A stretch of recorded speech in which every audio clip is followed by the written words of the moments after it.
everyone. This is Saurabh, and welcome to the Passionately Curious podcast. In today's episode, I want to talk about income projects, or sometimes called job projects, and passion projects, which I prefer to call vocation projects, and why it's important to keep them separate.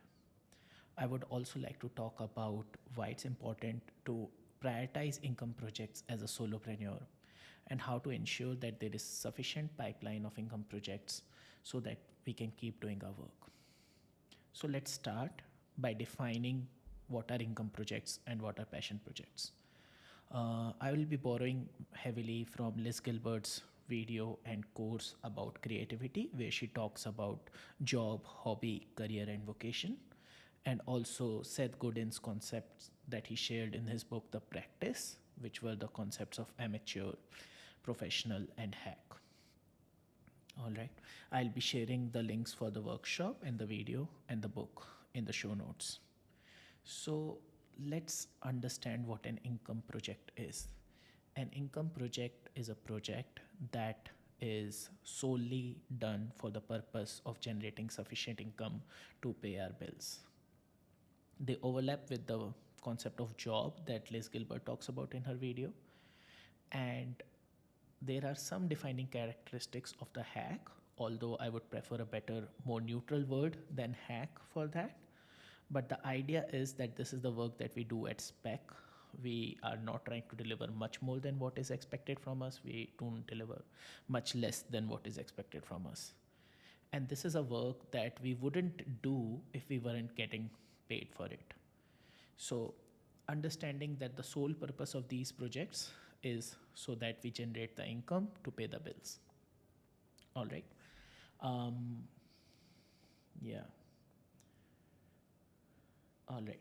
So, in terms of the job projects, I also want to emphasize here that they are separate from the term job, which is used in normal connotation, and it is also different from career.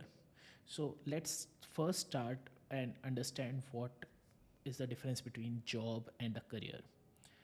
Uh, Job, I feel, is a transactional game. It's the work we do to get the money, and that's it. Whereas in a career, we are playing the long game. We are not only earning money in the short run, we are also investing our time, energy, and attention to create assets like reputation, assets like skill, assets like network, assets like portfolio that will help us in the long run. So, job is different from career. When I'm talking about job projects or income projects, I also differentiate them from jobs, which is used in the traditional sense. So, in the traditional sense, job would be a full time or part time job that you would get by applying through a job board or LinkedIn or something like that. You make a CV and so on. But when I'm talking about job projects, I don't mean those jobs. I mean that you initiate and deliver projects for clients that help you pay the bills. This also includes that you put yourself in front of the people who would hire you based on the skill set and the reputation that you already have. So, the idea of job projects is that we leverage what we already have, the reputation, the skills, the assets, the knowledge base, and we put ourselves in front of potential clients and potential collaborators that lead to the possibility of a consistent pipeline of job projects. All right. Now, let's talk about vocation projects, or sometimes I might call them passion projects, but I prefer the word vocation. So, the job projects can help us pay the bills while we can work on our vocation projects. So, what are the vocation projects? These are the projects that we really care for. And we don't care right now if somebody pays us or doesn't pay us. And we are taking up these professionals, as Seth Godin talks about in the practice, as professionals. These are not hobbies. They matter to us and they matter to the people we are doing the work for. All right. Liz Gilbert talks about vocation as coming from the word calling, something that's calling you, something that you have to do, something that isn't just a hobby, something You do even if you don't feel like it, something you do even if no one's watching. I personally believe that everyone has a vocation calling, but some people decide to pursue it and others don't. And so, if we decide to pursue a vocation as a professional, we need the job projects, the income projects, to ensure that we keep working on our vocation without burdening our vocation project with paying our bills. And I have been in that place in my life, and it's not a good place to be in. All right. So let's talk about the fork in the road here. The fork in the road here is that people who have a vocation project, who have decided to dedicate themselves to their vocation project, would not have the bandwidth for a separate career, because it's very difficult to be professional in too many projects. People who don't have a vocation project that they're working on, they can definitely like follow a traditional career or a modern career. uh, that's okay, but for people who are working on a vocation project, for them, they need the job projects or the income projects in order to pay the bills while they are professional in their vocation project. All right. So that trade off is there. So, for instance, if someone says, hey, I'll be an investment banking professional and I want to be a professional author, I think that's a very difficult thing to pursue unless you are an author in finance or investment banking and it's just an add on to your current career. But yeah, if you're saying you're a creative author along with an investment banking professional, you will have to make a trade off somewhere. All right. So, the whole idea of this conversation, this episode, is that we understand these nuances and the forks in the road. We understand that as professionals, as adults, there are choices to make. And we can't just keep playing a child game and say, oh, we'll hire the cheapest resource available here, and that is us. So, let me spend more hours on this project as well and that project as well. And that really affects our mental health, our physical health, our financial situation, and everything. So that's why I want to like emphasize this in this episode today. All right. Uh, so what what would a practice look like that can ensure that we have enough income projects in the pipeline, and so that we are not losing our sleep over financial issues? So I would like to recommend a few very doable, in my opinion, practices that you can do. But I would be open to your suggestions in the comments, and you can email me as well. So, one practice I would say is to have at least one 90-minute focus session where we reach out to people who can potentially hire us at what we are already good at. I think the best people here would be small business owners who are already profitable and who understand what we do and are willing to pay a good amount for the work that we do. And the idea of small business owners is, first, you will directly be contacting the decision maker. Second, if they are profitable consistently, if they hire you, then it will most likely be a recurring project. And so that makes it even better. So this is one practice that every week, if you start spending 90 minutes, one 90-minute focus session on reaching out to potential clients, collaborators, that is going to really help.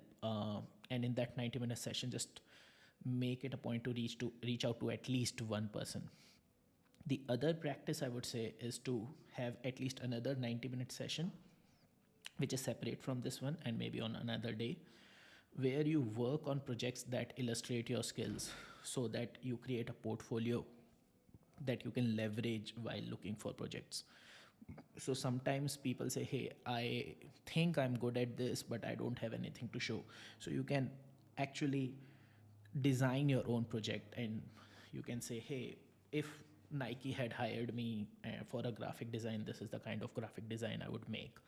Or if this small business would have hired me for their community, this is how I would create the community practices, whatever it is. Or you can do fundraising for an NGO or whatever, but that 90 minutes can help you over time. Like, let's say if you spend those 90 minutes every week for 12 weeks, then then you will not have a reason or excuse to say, hey, I don't have anything to show on why I'm good at this.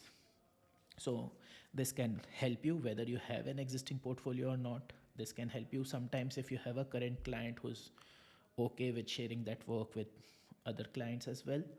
That can also help you in building that portfolio. But I think even if you do these two things every week, a 90-minute session focused on reaching out to prospects and a 90-minute session working on your skills and your portfolio, and giving yourself at least 12 weeks of consistent work in this, I think you will be in a place where money issues will not stop you from pursuing your vocation and feeling fulfilled with your work as a solopreneur. As a solopreneur, we need discipline in order to be our own boss. So, yeah, this idea I wanted to share with you.